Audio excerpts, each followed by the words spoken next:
సమస్య పరిష్కరించబడుతుందో తెలియటల్లా, ఎలా ఈ కష్టంలోంచి బయటపడాలో నాకు అర్థం కావటల్లా, ఎలా ఈ విపత్కరమైనటువంటి పరిస్థితిని జయించాలో నాకు తెలియటల్లా, అనేటటువంటి పరిస్థితి నీ జీవితంలో, అనేటటువంటి ప్రమాదం నీ జీవితంలో, అనేటటువంటి ఏదైనా విపత్తు నీ జీవితంలో ఉన్నట్లయితే ఎలా దాన్ని జయించగలవు, ఎలా దాన్ని ఎదిరించగలవు, ఎలా దానికి సమాధానం పొందుకోగలవో తెలుసా?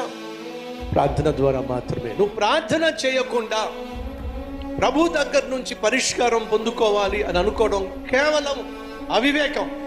ఈరోజు మనలో చాలా మంది వాళ్ళు చేయాల్సిన ప్రార్థన చేయకుండా దేవుడు మాత్రం చేయాల్సింది చేసేసేయాలి అని ఆశించి అబాసుపాలైపోతున్నారు. దేవుని దగ్గర నుంచి ఏమైతే కోరుతున్నావో అది నువ్వు పొందుకోవాలంటే ఖచ్చితంగా నువ్వు మోకాళ్ళ మీద పడాలి, మోకాళ్ళ మీద దేవుని ఎదుట కనిపించాలి, ప్రార్థించాలి, ప్రార్థనకు తగిన ప్రతిఫలం పొందుకోవాలి.